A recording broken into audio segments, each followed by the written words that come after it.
ॐ सहनावतु सहनो भुनक्तु सह वीर्यं करवावहै तेजस्विनावधीतमस्तु मा विद्विषावहै। ॐ शांति शांति शांति। नमस्ते जी। ओम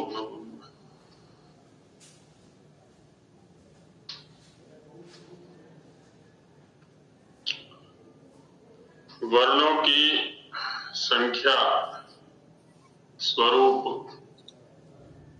के ऊपर चर्चा की गई विगत पाठों में। तो ये विषय लगभग स्पष्ट हो गया सभी। इन्हीं के लिए कुछ विचारणीय हो तो रखें।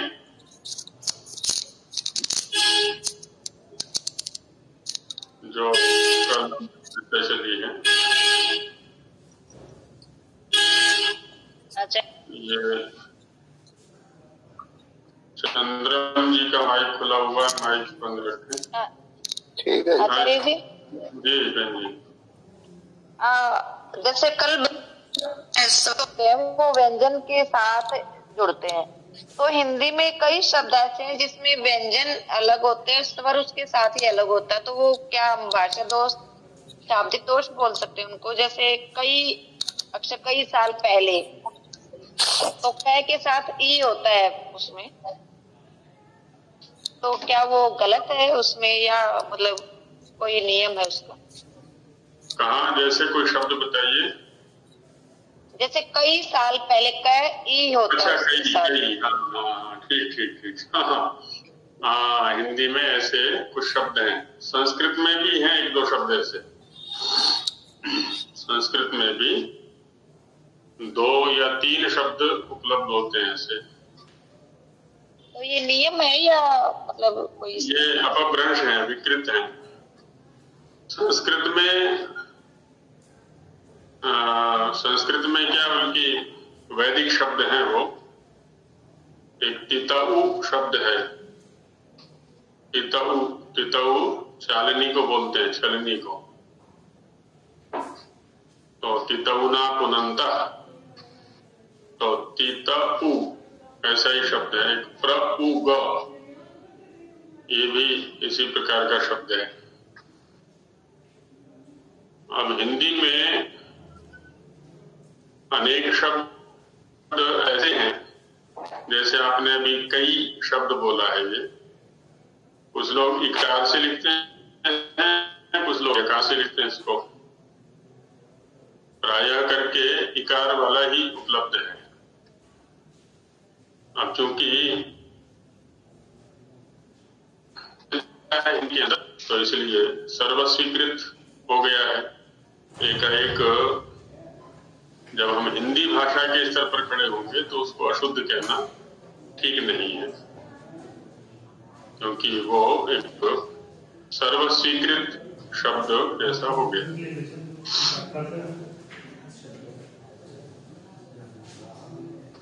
प्रमाणित तो नहीं है ना आचार्य जी? जैसे हमारे में जो प्रमाणित है वही चीज वेदों सभी वेदों में भी चीजें प्रमाणित है, तो हम उसके आधार पर हम सही बोलते हैं। तो ये प्रमाणित तो नहीं है ना?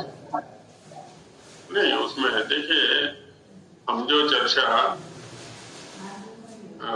इस विषय में यदि करेंगे तो एक तो है वैदिक भाषा, उनके अपने कुछ नियम हैं। संस्कृत में ही दूसरी है लौकिक भाषा या लौकिक प्रयोग कह सकते हैं, उनके अपने कुछ नियम हैं।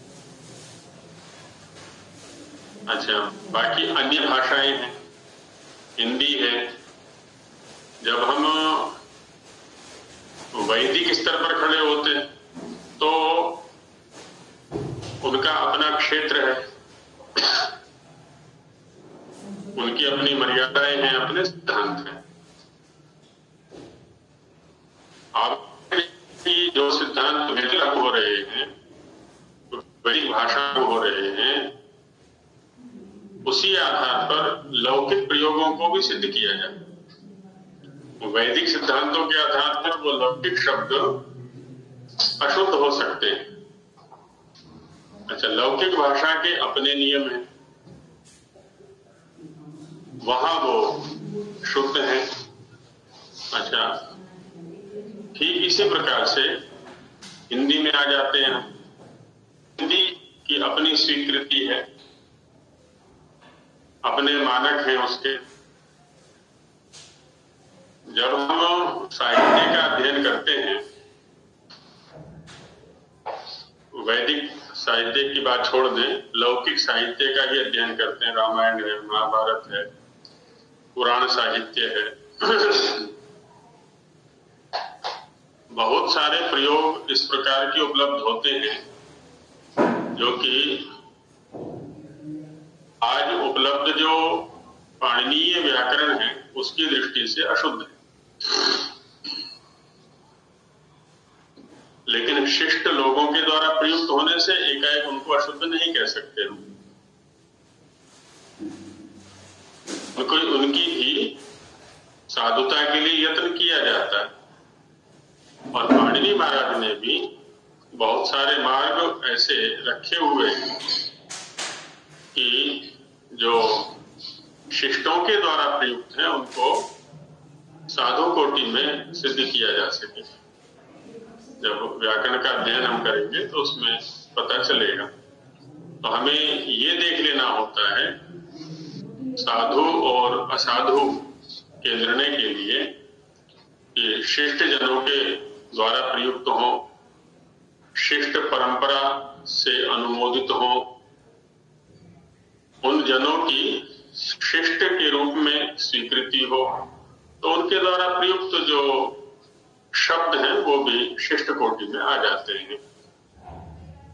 हिंदी के शब्दों की व्याख्या यदि हम संस्कृत के नियमों से करेंगे, निश्चित रूप से बहुत सारे शब्द असाधु कोटि में आ सकते हैं, या जिनको हम अपभ्रंश कह देते हैं। अब हिंदी के शब्दों को हिंदी के स्तर पर खड़े होकर के देखेंगे तो साधु कोटि में रहेंगे। तो देखना हमें यह है कि हम कहाँ खड़े होकर के किसी शब्द का विश्लेषण करें। हिंदी के स्तर पर, लौकिक संस्कृत के स्तर पर, वैदिक संस्कृत के स्तर पर, व्याकरण के स्तर पर, ये दृष्टि भेद से जो है ना व्याख्यान भेद हो जाता है। जी,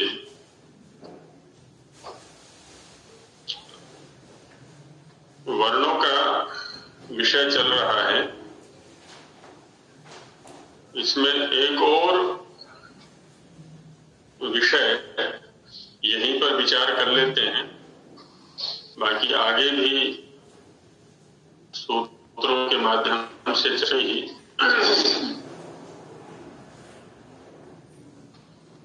अभी तक जो हमने चिंतन किया ये कि इन सभी को अक्षर कहते हैं, इन सभी को वर्ण कहते हैं, शब्द भी कह सकते हैं, ये सामान्य शब्द हो गए। लेकिन प्रत्येक शब्द का निर्वचन अलग है, अर्थ अलग है, व्युत्पत्ति अलग है, अभिधेय अलग है। इसको हम इस रूप में समझ सकते हैं जैसे हम में से कोई भी व्यक्ति है, उसके संबोधन के लिए अनेक शब्दों का प्रयोग होता है। एक उसका निज नाम है, माना किसी का देवदत्त आदि कुछ भी नाम हो सकता है। दूसरे जो उसके लिए प्रयोग में आने वाले शब्द हैं वो उसके गुण कर्म स्वभाव के आधार पर है। पुत्र नाम है उसका, पिता नाम है उसका, है ना, अध्यापक नाम है, कर्ता नाम है, दुकानदार नाम है, कृषक नाम है, और बहुत सारे कुछ संबंधी शब्द हो सकते हैं उसके लिए। लेकिन इन सभी शब्दों के द्वारा एक ही द्रव्य को पुकारा जाता है। ऐसा होते हुए भी क्योंकि उस एक ही द्रव्य में अनेक प्रकार के गुण विद्यमान हैं, अनेक प्रकार की क्रियाएं विद्यमान हैं, इसके कारण से प्रत्येक शब्द का जो व्युत्पत्ति निमित्त है, माने निर्वचन प्रकार है, ठीक वैसे ही यहाँ पर भी एक ही ध्वनि के लिए हम उसको ध्वनि भी कह रहे हैं, स्वर भी कह रहे हैं, उसको अक्षर भी कह रहे हैं, उसको शब्द भी कह रहे हैं। तो प्रत्येक शब्द का अर्थ अलग अलग होते हुए भी हम एक ही वस्तु को इन शब्दों से पुकार रहे हैं। तो ये सामान्य शब्द हो गए। अब जब हम इन के अंदर प्रवेश करते हैं तो वर्णों का दो रूप में विभाग हो गया, स्वर और व्यंजन के रूप में। स्वरों में भी कुछ विशुद्ध स्वर हैं, उनको केवल स्वर कह सकते हैं, विशुद्ध स्वर कह सकते हैं, और कुछ मिश्रित से प्रतीत होने वाले स्वर हैं। ऐसी व्यंजनों में भी वर्गात्मक वर्गीकरण हुआ।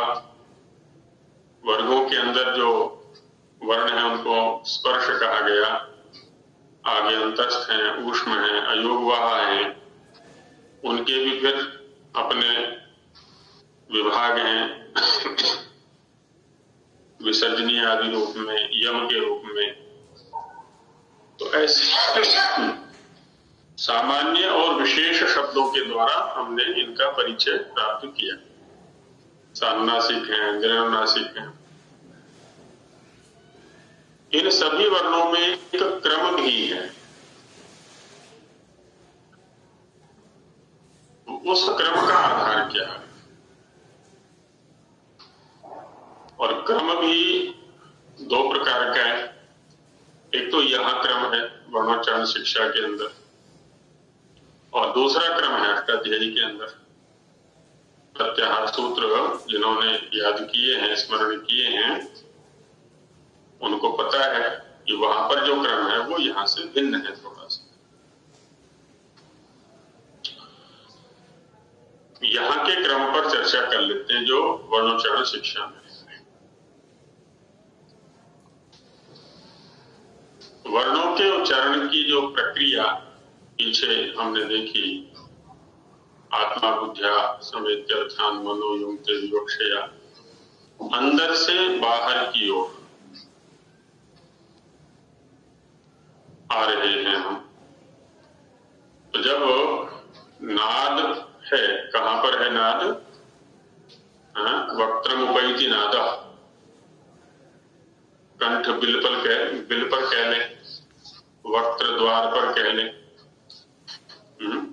कंठ बिल पर नाद है। तो वह सबसे पहले, या उससे थोड़ा ऊपर चलेंगे तो कंठ्य वर्णों की उपलब्धि होती है। यानी सबसे पहला जो स्थान है वो कंठ है। कंठ्य वर्णों के साथ में एक विचित्रता ये है कि वहां स्थान भी कंठ है और कर्ण भी कंठ है। स्थान उसको कहते हैं जहां वर्णों की उपलब्धि होती है। अंतिम प्रकरण में इनकी परिभाषाएं बताई जाएंगी, पर इसमें शिक्षा में यत्र स्था वर्णा उपलभ्यन्ते तत्स्थानम, जहां स्थित वर्ण उपलब्ध होते हैं वो स्थान। और ये न निर्वृत्यन्ते, है ना, जिनके द्वारा उनकी निर्वृत्ति होती है, संपन्नता होती है, उसको कर्ण, तत्कर्णम, उसको कर्ण कहते हैं। तो अब कंठ बिल है, कंठ छिद्र है, तो वहां पर भी जो स्थिति जबड़े में है, मुख में, जैसे नीचे वाला जो जबड़ा है वो चलायमान है और ऊपर वाला जबड़ा स्थिर है। ऊपर वाले विभाग में स्थान है, नीचे वाले विभाग में कर्ण है। जब नीचे वाले विभाग का कोई हिस्सा, कोई अवयव ऊपर के किसी अवयव में स्पर्श करता है अंदर से आने वाले नाद का अवरोध करता है तो किसी वर्ण विशेष की उपलब्धि हमें हुआ करती है ना। जैसे हम ट बोलेंगे, ट, तो जिह्वा का जो अग्रभाग है एकदम 90 डिग्री पर खड़ा होकर के ऊपर स्पर्श करता है। जहां स्पर्श किया वह स्थान जिसने स्पर्श किया जिह्वा के अग्रभाग ने, तो वो हो गया कर्ण। इन दोनों के प्रयास से हमें किसी वर्ण की उपलब्धि हुई। अब यही घटना कंठ में भी घटनी चाहिए। तो कंठ में जो पीछे वाला हिस्सा है माने कंठ भित्ति, कंठ बिल की भित्ति है, दीवार है, उसमें एक पीछे वाला हिस्सा है वो स्थिर, आगे वाला हिस्सा है वो चलायमान। आत्मा के प्रयत्न से, जैसा उधर कहा था, आत्मा बुद्धिया समेत अर्थान, तो आगे वाली जो भित्ति है वो पीछे वाली भित्ति पर स्पर्श करेगी, तो हमें जो कंठ्य वर्ण है उनकी उपलब्धि होती है। तो सबसे पहला स्थान भी वही है और कर्ण भी वही है, इसलिए स्वरों में भी और व्यंजनों में भी पहले कंठ्य वर्णों को रखा गया। स्वरों में पहले पा को रखा गया है, वो कंठ्य है। व्यंजनों में भी पहले कवर्ग को रखा गया, कवर्ग कंठ्य है। उसके बाद है ई जो है वो तालु से उत्पन्न होता है, तालु पर उपलब्ध होता है, और उधर चवर्ग है। अब हम कंठ बिल से ऊपर की ओर बढ़ते हैं। हालांकि तालु का जो स्थान है, तालु जो स्थान है वो ऊपर की ओर मूर्धा और दंत मूल के बीच में। मूर्धा वह स्थान है जहां से ट का उच्चारण हो रहा है, ट, टमाटर, जीभ एकदम ऊपर खड़ी हो जाती है। उससे थोड़ा सा दांतों की ओर चलेंगे, जहां से दांत आरंभ होते हैं उससे थोड़ा पीछे, वहां है तालु। स्थान की दृष्टि से देखें तो पहले कंठ है, जिह्वा मूल है उसके बाद, और उसके बाद मूर्धा है, उसके बाद तालु है, दंत मूल है, दंत है, ओष्ठ है। ये क्रम रहता है। अब चूंकि केवल स्थान से वर्ण नहीं होगा, कर्ण का भी सहयोग चाहिए उसको। यहां पर कर्ण बनती है हमारी जिह्वा, और जिह्वा भी संपूर्ण कर्ण नहीं बनती है, जिह्वा का कोई अवयव विशेष। जिह्वा में भी जिह्वा का मूल माने जहां से जिह्वा आरंभ हो रही है वो भी कर्ण है, साधन है। जिह्वा का अग्रभाग जो चोंच अग्रिम भाग है वह भी कर्ण है। जिह्वा के अग्रभाग के ऊपर वाला, कह लें थोड़ा सा पीछे को, वह भी कर्ण है। जिह्वा के अग्रभाग से नीचे वाला, अग्र से थोड़ा पीछे की ओर हटेंगे, नीचे की ओर, वह भी कर्ण है।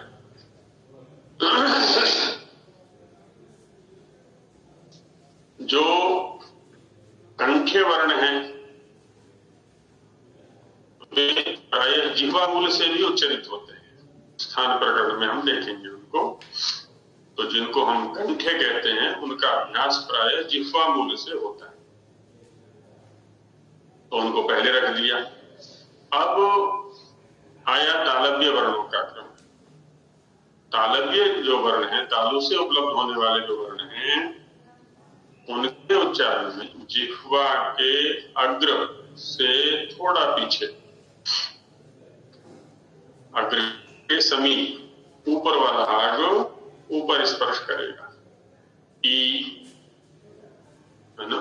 च, देखिए ट में तो एकदम जिह्वा का अग्रभाग स्पर्श करता है, लेकिन च में अग्रभाग नहीं, अग्रभाग से थोड़ा पीछे की ओर, तो जिह्वा मूल के बाद उसका क्रम आता है, इसलिए उसके माध्यम से उपलब्ध होने वाले वर्णों को दूसरे स्थान पर रखा गया। स्वरों में ई को रखा गया और उधर चवर्ग को रखा गया। अब स्वरों में कोई मूर्धन्य वर्ण है नहीं, सीधा ऊपर आ जाते हैं। ऊ जो है वो ओष्ठ्य है, उसमें जिह्वा का कोई काम नहीं है, मुख के अंदर किसी अवयव का कोई काम नहीं है, वो विशुद्ध ओष्ठ्य वर्ण है, ओठों से उच्चरित होता है, ओठों का ही व्यायाम उसके उच्चारण में है। तो इसलिए उसके बाद उसको ई के बाद ऊ को रखा गया, जबकि व्यंजनों में मूर्धन्य रखा गया कवर्ग। अब मूर्धन्य में क्या है, जिह्वा के अग्रभाग का स्पर्श होता है ऊपर, इसलिए वहां क च ट कु चु टू ट को रखा गया है। अच्छा, अब टवर्ग मूर्धन्य है। अब उसके बाद आता है दंत्य, दांत के स्पर्श से उच्चरित होने वाला वर्ण, वो है तवर्ग। त, है ना, त स्थान की दृष्टि से उसका, और उसके बाद पवर्ग जो कि ओष्ठ्य है उसको रखा गया।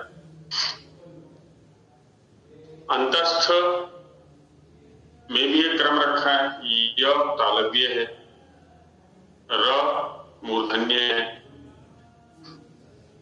ल दंत्य है, व ओष्ठ्य है ना, वही क्रम यहां पर भी रखा गया।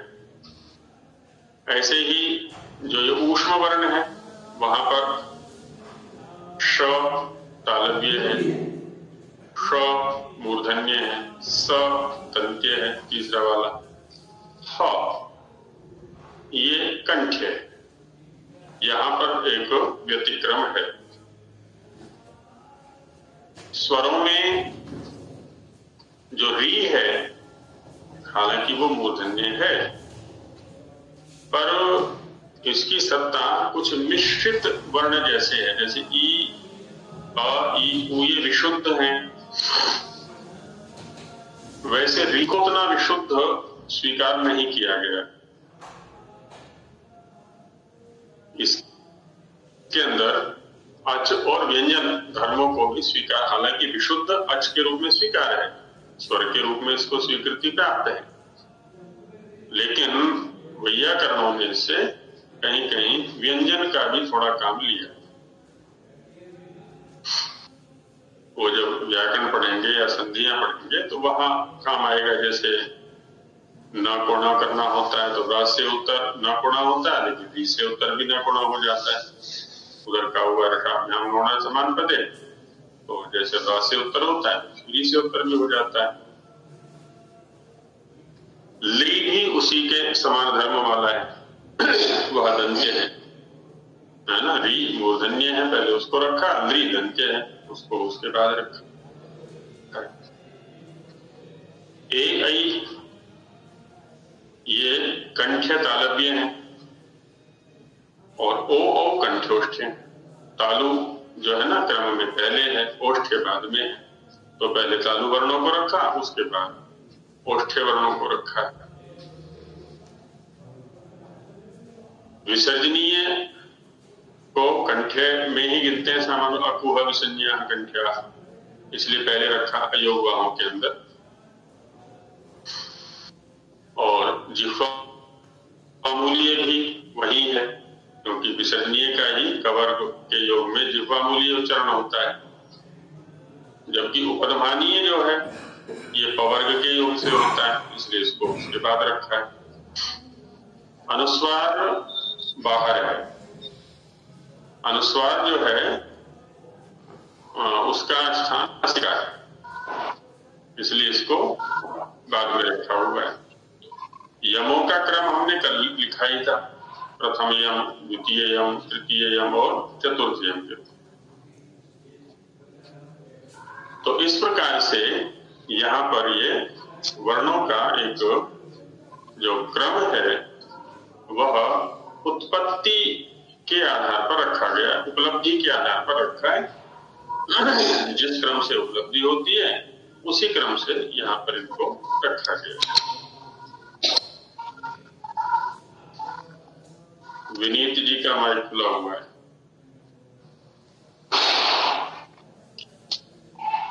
विनीत आर्य, हाँ जी।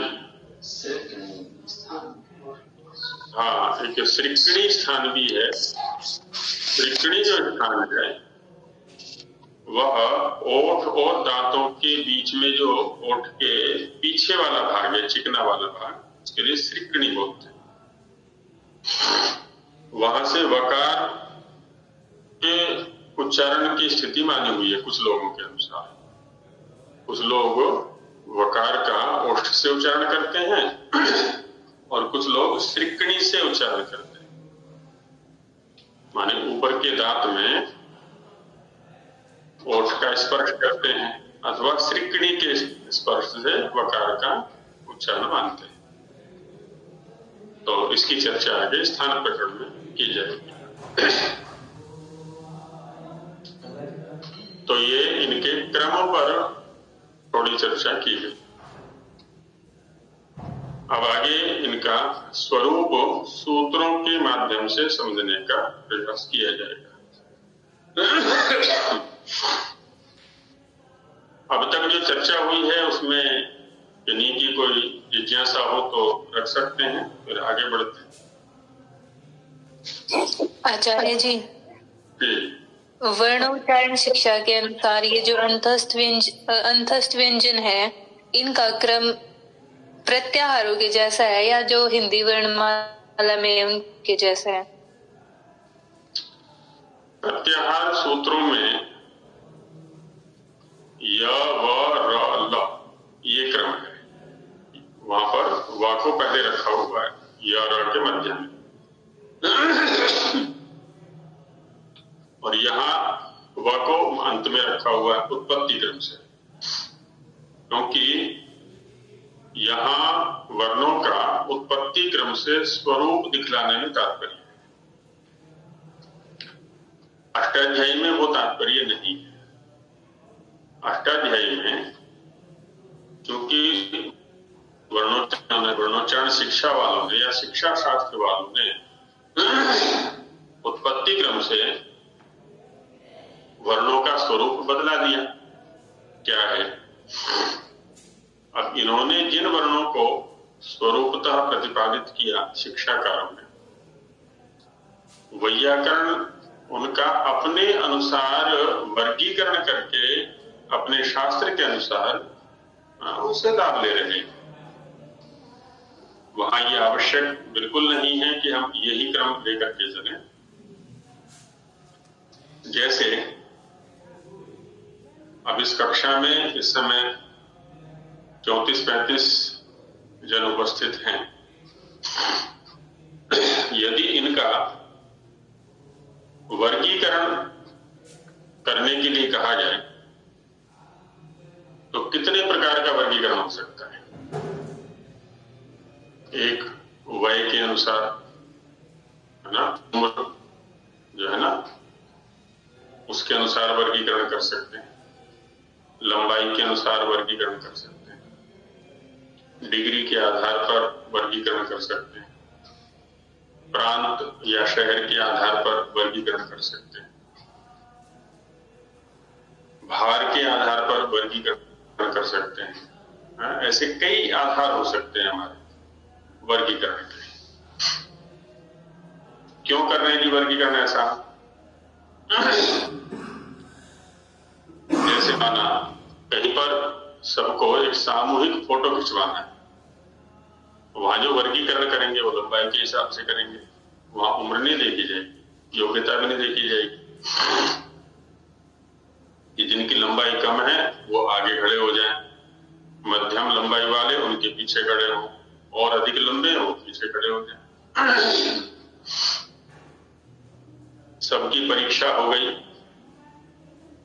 वहां अंकों के आधार पर वर्गीकरण किया जाएगा, प्रथम द्वितीय स्थान मिले या जो भी है। और भी अनेक प्रसंगों में तो उस प्रसंग के साथ वर्गीकरण अलग अलग प्रकार से कर लिया जाता है। ठीक वैसे यहां पर भी ये शिक्षाकारों का जो प्रयोजन है, जो लक्ष्य है, वर्णों का स्वरूपतः प्रतिपादन करना, उत्पत्ति क्रम के प्रति वो बंधे हुए, उस मर्यादा में रह करके ही वो वर्णों का प्रतिपादन करेंगे। वैयाकरणों के सामने ऐसी कोई मर्यादा नहीं है। उनको अपने जो व्युत्पत्ति प्रक्रिया है व्याकरण की, उसके आधार पर वो चाहे इन वर्णों का जैसा वर्गीकरण करके वो रख सकते हैं।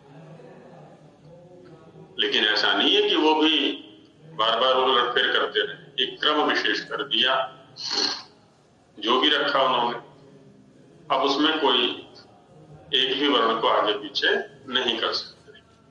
उसके आधार पर प्रत्याहार बने हैं, प्रत्याहारों का प्रयोग किया गया है, संधियों में, स्वरों में, गुण में, वृद्धि में, अलग अलग प्रकार के कार्य किया। तो इसलिए वैयाकरणों का जो वर्णक्रम है वो अपने ढंग का शास्त्रीय आधार पर, और शिक्षाकारों का अपना वर्गीकरण है जो कि उत्पत्ति क्रम के आधार पर ऐसा है। चलिए आगे बढ़ते हैं, और किन्हीं की कोई जिज्ञासा नहीं।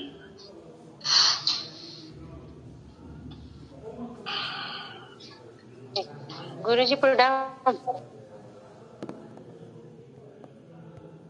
हम क्या पढ़ाएंगे, वर्णोच्चारण शिक्षा से पढ़ाएंगे कि क्या कहते हैं अष्टाध्यायी से पढ़ाएंगे वर्ण के बारे में? वर्णोच्चारण शिक्षा से। जब व्याकरण पढ़ाएंगे, क्योंकि बच्चों को आप बता रही हैं तो बच्चों को व्याकरण नहीं पढ़ा रही है जी। हाँ, बच्चों को तो वर्णों का ज्ञान करा रही है कि कितने वर्ण हैं, कैसे वर्ण हैं, वर्णों का स्वरूप क्या है, तो वर्णोच्चारण शिक्षा रहेगी। जब व्याकरण में जाएंगे तो व्याकरण के आधार पर वहां वर्णों का स्वरूप बताया जाएगा, क्रम बताया जाएगा। गुरुजी स्वर की संख्या कितनी बताई जाएगी संस्कृत व्याकरण में? संस्कृत व्याकरण में अधिकतम जो उपयोग में आने वाले हैं वैसे तो यही है जो 22 यहाँ लिखे हुए हैं, 22 अथवा 23 हैं।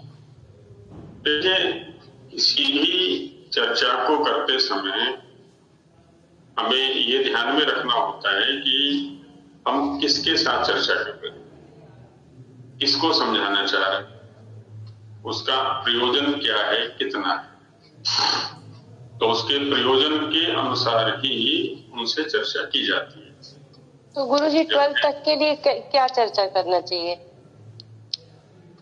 हाँ, जिसको आप 12th कह रहे हैं, चाहे MA कह लें, चाहे उधर कह लें, वहाँ एक सीमित सा पाठ्यक्रम है। वर्णों के विज्ञान में जाने में उनका कोई तात्पर्य नहीं है। उन्हें परीक्षाएं लिख करके अंक लेने हैं, उतने में ही उनका प्रयोजन सिद्ध हो जाता है। तो ये जो 22 वर्ण हैं वो पर्याप्त है। 22 स्वरों की दृष्टि से 22 में भी मुख्य रूप से देखा जाए तो प्लुत का वहां कोई प्रयोग आपको नहीं मिलेगा, लगभग नहीं मिलेगा। लौकिक साहित्य में प्लुत का कोई विशेष उपयोग नहीं है। तो तदरहित जो 12 या 13 स्वर हैं उन्हीं से काम चल जाता है उनका।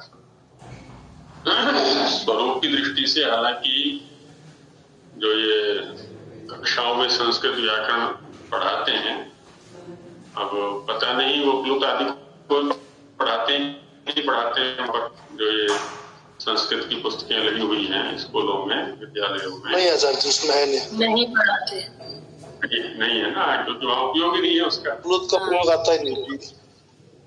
हाँ प्लुत नहीं है, ह्रस्व और दीर्घ, बस ये जो वर्ण है वहां पर। हाँ तो वही 12-13 से काम चल जाता है, बस उतना ही बताया जाए वहां पर। कोई विशेष जिज्ञासु हो तो ठीक है, उसके सामने खुल के चर्चा की जा सकती है, उसमें ये रहता है। पहले जिज्ञासा उत्पन्न करें बच्चों में। जब जिज्ञासा उत्पन्न हम करेंगे तो धीरे धीरे धीरे धीरे वो जिज्ञासु बनेंगे और भी जानने की इच्छा होगी। क्योंकि जो कक्षाएं आज चल रही हैं विद्यालयों में, वे प्रायः एक औपचारिकता का स्वरूप लेकर के चल रही है, विज्ञान के लिए नहीं चल रही है कि हमें किसी गहराई में उतरना है किसी विषय के।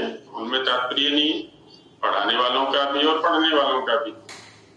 वो जैसे तैसे करके अंकार्जन करना है, अंक लेने हैं, इतने में तात्पर्य होता है। लेकिन गुरु जी ज्ञान का आधार तो शुरू से बनता है ना।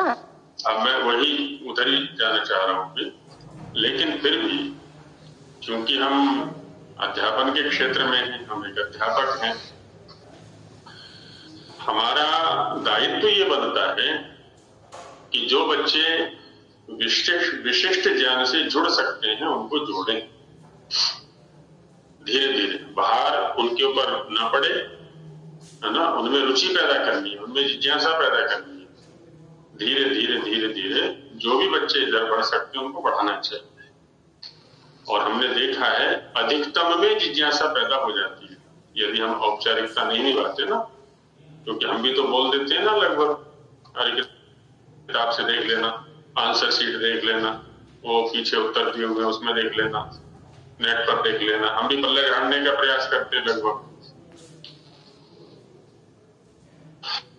जैसा इस कक्षा का आधार बना था, माननीय सत्यवान जी की ओर से बात आई थी, लगभग 1 या 2 महीने हो गए होंगे, कि हमारे माननीय अध्यापक वर्ग को हलंत क्या है इसका भी बोध नहीं था। कुछ को नहीं होगा, मैं ये नहीं कह रहा कि सभी को बोध नहीं होगा, है ना। अब हलंत क्या है, संस्कृत के अध्यापक है, और हलंत क्या है इसका भी बोध नहीं है। क्यों बोध नहीं है? क्योंकि उन्होंने भी जो परीक्षाएं लिखी हैं वो औपचारिकताओं में लिखी है। जैसे भी अंक आने चाहिए, बस डिग्री मिलनी चाहिए, कागज मिलने चाहिए, और जोड़ तोड़ करके एडजस्टमेंट करके जैसे भी अपने नौकरी लग गई। और वहां पर भी वो मिल जाती है, गाइडें मिल जाती हैं, उसमें सब कुछ सोल्व किया हुआ है, तो बुद्धि के प्रयोग की भी आवश्यकता ही नहीं है। बच्चों को भी कह दिया कि देखो डायरी देख लेना, डायरी कह रहा हूँ, गाइड देख लेना, गाइड में इसका आंसर दिया हुआ है, गाइड में इसका आंसर। ये जो वृत्ति है ये बड़ी घातक है अध्यापक के लिए विशेषकर, क्योंकि वो छात्रों के भविष्य का निर्माता है। और ऐसी उपेक्षापूर्ण वृत्ति से छात्रों के भविष्य को वो गर्त में डालना है, अंधकार में डालना है, और कहीं ना कहीं अपराधी बन रहा है, वो पापी बन रहा है।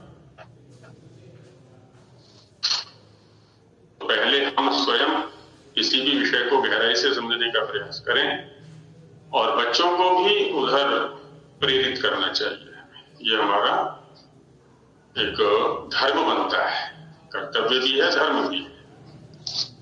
और बच्चे प्रेरित होते हैं, उनको आनंद आता है बाद में जब उनको ठीक से समझाया जाए।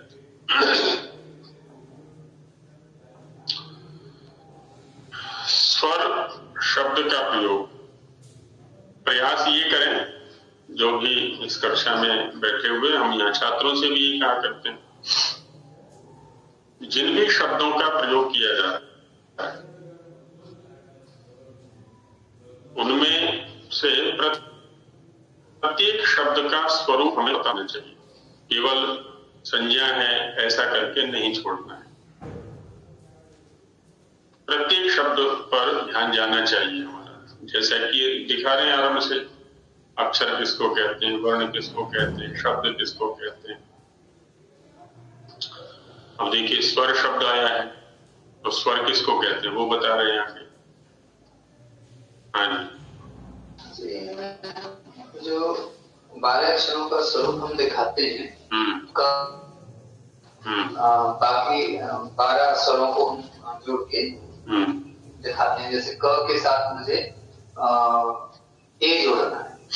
ए का अपना स्वरूप है कि उसका आकृति इस तरह से मात्रात्मक स्वरूप नहीं, व्यंजन के साथ जब जोड़ेंगे तो मात्रात्मक स्वरूप आएगा, स्वतंत्र रूप से उसकी आकृति ऐसी। अब जब मुझे उसे व्यंजन के साथ उसका स्वरूप दिखाना है तब वो और एक स्वतंत्र अभी संकेत किया था थोड़ा। अब ये लिप्यात्मक स्थिति है। लिप्यात्मक स्थिति में जब हम किसी स्वर को अलग आकृति जब इस व्यंजन के साथ लिखते हैं वो मात्रात्मक स्वरूप में आ जाता है, वो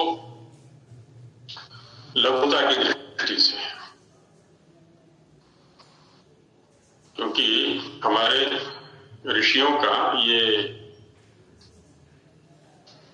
तात्पर्य रहा है, यह दृष्टि रही है कि श्रोता को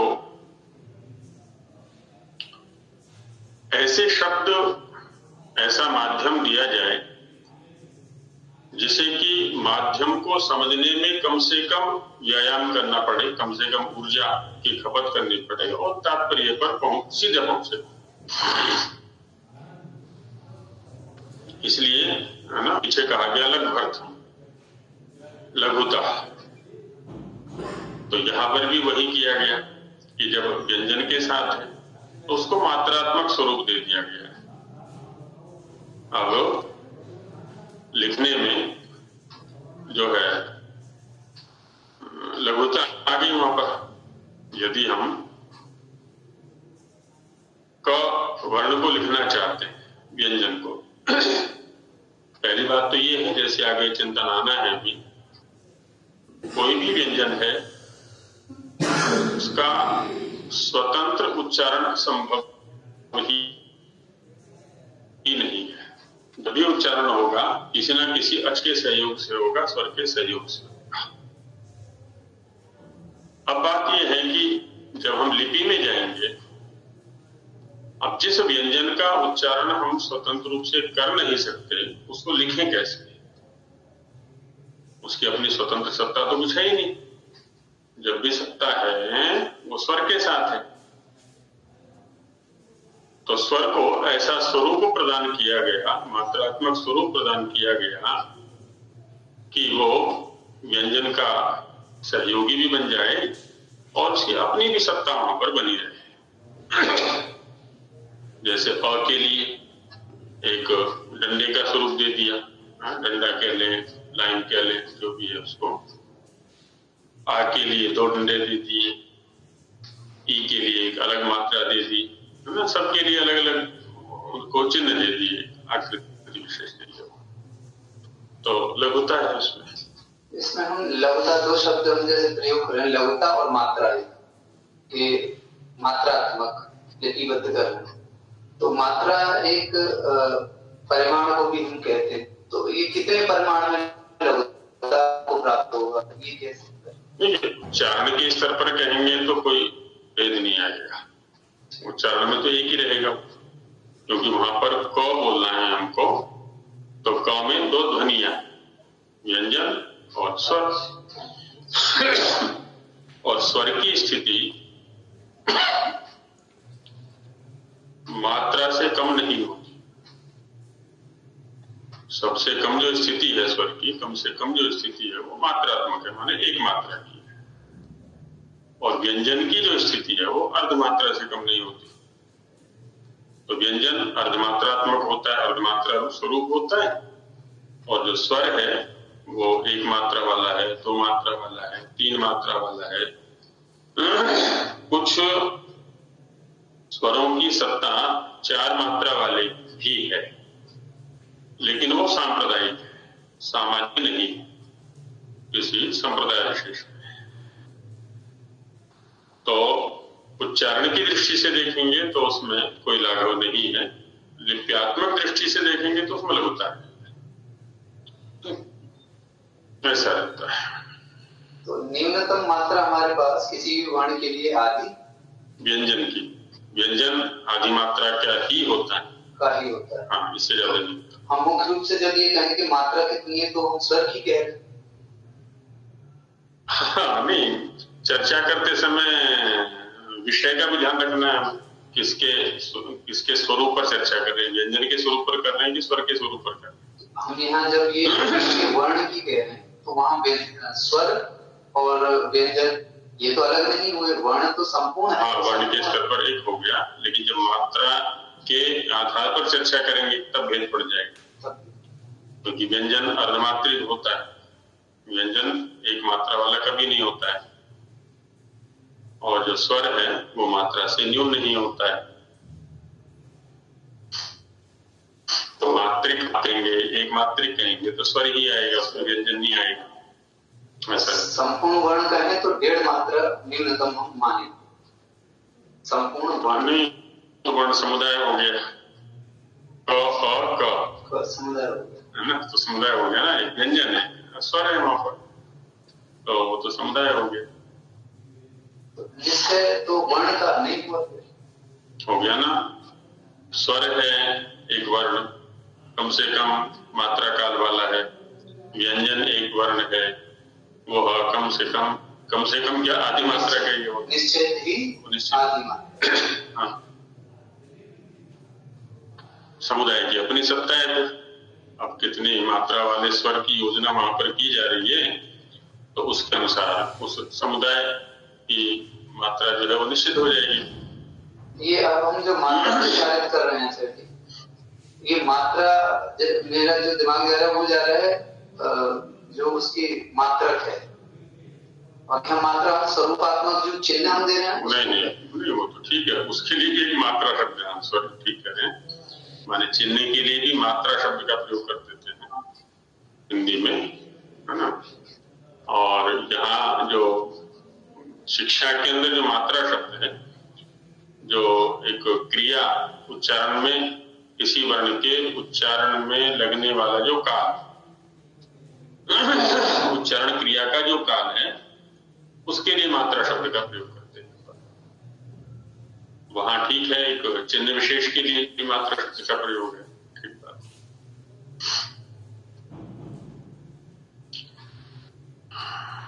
तो आचार्य जी, जैसे आपने कहा कि व्यंजन जो है वो स्वर के बिना नहीं बन सकते, तो अगर वो स्वर के साथ होता है तो वो फिर कितनी मात्रा का हो गया? वो स्वयं तो आधी मात्रा का है। हाँ, व्यंजन की अपनी जो मात्रा है वो आधी ही है। अब स्वर को देखना पड़ेगा कितनी मात्रा वाला स्वर उसके साथ ही कर रहे हैं। तो अगर पहला लें अ, जैसे क, हाँ जी, तो ये कितनी मात्रा का हो गया? समुदाय का देखेंगे तो 1.5 मात्रा हो गया जी। व्यंजन की आधी मात्रा हो गई और स्वर की 1 मात्रा हो गई, तो 1.5 मात्रा। हाँ जी, आचार्य जी जी, प्रश्न से थोड़ा हटके जिज्ञासा वो पूछना चाह रही हूँ। जैसे मैंने भी पढ़ा था बहुत पहले, प्रत्याहार सूत्र जो थे उनको माहेश्वर सूत्र भी बोला गया है, तो वो किस प्रसंग में बोला गया था पहले? क्योंकि तो महर्षि पाणिनि जी ने लिखे थे, उनके द्वारा बनाए हुए थे प्रत्याहार सूत्र, तो लेकिन ये माहेश्वर सूत्राणी भी कई जगह हमने व्याकरण सिद्धांत कौमुदी में भी मैंने पढ़ा है, देखा भी है। तो किस प्रसंग में था ये माहेश्वर सूत्र का नाम उसमें? जितनी भी विद्या परंपराएं आज हमें उपलब्ध हैं, किसी भी विषय की हैं, चाहे वो दर्शन में है, चाहे व्याकरण में है, या शिक्षा में है, काल की दृष्टि से बहुत लंबे काल से चली आ रही है। अब चूंकि बहुत लंबे काल से हैं, इसलिए इन सभी विद्या प्रक्रियाओं में, परंपराओं में अनेक संप्रदाय हो चुके हैं। संप्रदाय से तात्पर्य होता है किसी भी परंपरा में जो शिष्ट व्यक्ति होते हैं, श्रेष्ठ व्यक्ति होते हैं, उस विद्या के जानने वाले, अब उनकी एक शिष्य प्रशिष्य परंपरा होती है, तो वो उस आचार्य का संप्रदाय कहलाता है। उस आचार्य की परंपरा में जितने भी अध्यापन करने वाले होते हैं। तो ऐसे ही वैयाकरणों में एक माहेश्वर संप्रदाय भी रहा है ना। महेश्वर एक आचार्य रहे हैं, जैसे पाणिनि है, वैसे ही एक माहेश्वर संप्रदाय भी रहा है। और प्रथम अथवा द्वितीय कक्षा में इस बात पर चर्चा की गई थी कि जितने भी ग्रंथ आज हमें विद्या परंपराओं के उपलब्ध हैं, वो सारे के सारे लगभग प्रवचन हैं, कृति नहीं है, रचना नहीं है, प्रवचन है। प्रवचन से तात्पर्य होता है कि एक विषय हमने निर्धारित कर लिया, जैसे किसी विषय पर निबंध लिखने के लिए कहा जाए तो वहां विषय निर्धारित हो गया, उसके उपविषय कुछ निर्धारित कर लेते हैं हम। फिर क्या करते हैं कि उस विषय पर कुछ बिंदु लिखे जाते हैं, उनको प्रामाणिकता का पुट दिया जाता है। उसमें किसी शास्त्र का प्रमाण देंगे, देखो इस आचार्य ने भी ऐसा कहा, इसने भी कहा, इसने भी कहा, आदि, या इसका ऐसा मत है, इसका ऐसा मत है। अभी वर्णोच्चारण शिक्षा में भी हम देखेंगे। तो वैसे ही यहाँ पर जो ये प्रत्याहार सूत्र हैं, उनको उस संप्रदाय से माना जाता है।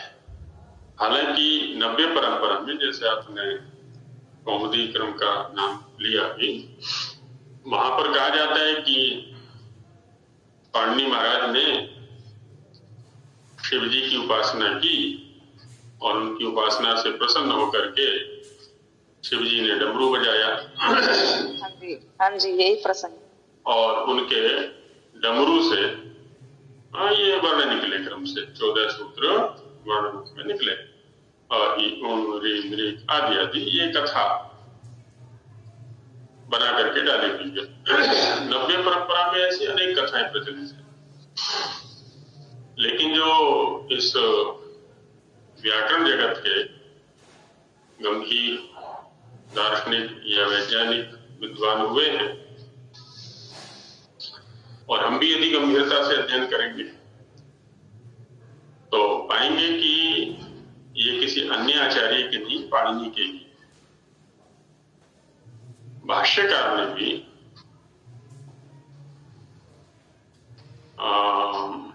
चर्चा आई है महाभाष्य में औच सूत्र पर, तो वहां प्रसंग उठाया है कि जो ये ण, क, ङ, च आदि व्यंजन है अंत में, जिनको अनुबंध कहते हैं, हल हैं, इनका अच में ग्रहण क्यों नहीं करते, प्रत्याहारों में ग्रहण क्यों नहीं करते? प्रत्याहार बंधानाम कथम अग्रहणेषु आचाराद प्रधानत्वात् लोकस्य बलवत्तम, ये समाधान दिए हो। तो खैर वहां लंबी चर्चा है, जो हमारे अनुकूल है कि वो बात बता देता हूं मैं। वहां पर कहा है कि ऐसा, भाष्यकार ने कहा, ऐसा ही आचार्यस्य शैली लक्ष्यते, आचार्यस्य पाणिनि, आचार्य पाणिनि की यह शैली दिखाई पड़ती है कि वह अचो अक्षु उपदेशति हलो हल सूच, कि अचों का अचों में उपदेश करते हैं, हलों का हलों में उपदेश करते हैं प्रधान रूप से। इसलिए अचों में जो हल आए हैं उनका अच ग्रहण से ग्रहण नहीं होगा, और हलों में जो अच आए हैं सहयोग के रूप में, उनका हल के ग्रहण से ग्रहण नहीं होगा। तो यहाँ पर भाष्यकार ने स्पष्ट कहा हुआ है कि आचार्य से शैली माने पाणिनि, तो पाणिनि की कृति के रूप में इनको परिभाषित कर। और भी अंदर जाएंगे तो वहां पर भी अनेक स्थल ऐसे हैं जो कि इनको पाणिनि के ही सिद्ध करते हैं, किसी अन्य आचार्य की कृति ये नहीं। बाकी संस्कृत व्याकरण शास्त्र का इतिहास श्रद्धेय पंडित युधिष्ठिर मीमांसक जी के द्वारा लिखित है और रामलाल कपूर ट्रस्ट से उसका प्रकाशन किया हुआ है, उसका अध्ययन कर लें, उसमें विस्तार से इस विषय पर चर्चा की गई है। जी तो स्वर किसको कहते हैं, इसके लिए महाभाष्य का एक वाक्य उद्धृत किया यहाँ पर कि स्वयं राजंत इति स्वराः। स्वयं माने अपने आप, राजंते प्रकाशित होते हैं, इति इसलिए, स्वराः स्वर कहे जाते हैं। अब देखिए स्वर शब्द के दो विभाग कर दिए, स्व और र। स्वयं से स्व को लिया और राजंते से र को लिया। तो यहां पर स्वर शब्द के अंदर स्वयं का भी अर्थ निहित है और राजंते का भी अर्थ निहित है। स्वावलंबी वर्ण है, परावलंबी नहीं। समाज में व्यक्ति भी तो दो प्रकार के होते हैं, स्वावलंबी होते हैं और परावलंबी होते हैं। अपने परिश्रम से आगे बढ़ते हैं, दूसरों के परिश्रम से आगे बढ़ते हैं। तो जो स्वर हैं वो कैसे हैं जी, स्वावलंबी है। अपने प्रकाशन के लिए, अपने उच्चारण के लिए, अपनी अभिव्यक्ति के लिए किसी अन्य वर्ण की आवश्यकता इनके लिए नहीं है। ये स्वयं से स्वयं प्रकाशित होते हैं, जबकि व्यंजन परावलंबी है। व्यंजन को उच्चरित होने के लिए स्वर की सहायता चाहिए। स्वर की सहायता के बिना व्यंजन का उच्चारण नहीं हो सकता, लेकिन स्वर के साथ में ऐसी स्थिति नहीं है ना। ये स्वयं ही प्रकाशित होते हैं, स्वयं ही अभिव्यक्त होते हैं। तो अ, ई, उ आदि किसी भी स्वर को ले सकते हैं। तो स्वर इसलिए कहते हैं। इनके लिए अच संज्ञा का भी प्रयोग होता है। अच स्वरूपात्मक दृष्टि से तो स्वर संज्ञा हो गई, लेकिन व्याकरणों ने लघुता के लिए एक प्रत्याहार बनाया ना, उसको कहा अच। तो अच के अंदर भी ये सारे वर्ण आ जाते हैं जिनको स्वर कहा जाता है। प्रत्याहार सूत्र जिनको याद है तो अ, ई, उन, ऋ, दृ, ए, ओम, आई, औच, च। तो अ से लेकर के च तक ये सारे स्वर वहां पर आ गए, है ना। मूल स्वर सारे आ गए, अ, ई, उ, ऋ, दृ, ए, ओ, आई, औ। अब इनके विभाग कर लें, जैसे हमने कल परसों में विभाग किया था। तो वो जो 132 या 138 स्वर हैं वो सारे इनके अंतर्गत आ जाते हैं जब इनके हम अवान्तर विभाग करते हैं, जब इनको विस्तृत रूप से या विश्लिष्ट रूप से खोल के समझने का प्रयास करें, सारे इसमें आ जाते हैं। उसमें वैयाकरणों की अपनी प्रक्रिया है। तुल्यास्य प्रयत्नम सवर्णम अनुदिसवर्ण से चा प्रत्यय आदि के द्वारा उसका वो ग्रहण करा देते हैं। तो वैयाकरण लोग अच शब्द का प्रयोग करते हैं और शिक्षा का या वर्णोच्चारण शिक्षा वाले स्वर शब्द का प्रयोग करते हैं। दोनों का जो प्रतिपाद्य है वो एक ही है। केवल स्वर और अच के माने जो शब्द हैं इनके मूल अर्थ में भेद हो जाता है ना। स्वर इसलिए कहते हैं क्योंकि वो स्वयं प्रकाशित होते हैं। अच इसलिए कहते हैं क्योंकि वो अ और च के मध्य में सारे के सारे आ जाते हैं। ये एक पारिभाषिक संज्ञा है ना, एक प्रत्याहार है इस दृष्टि से। अब स्वरों के कुछ धर्म भी हैं, जैसे हम पीछे दे रखे हैं, उसमें हमने रस्व शब्द का प्रयोग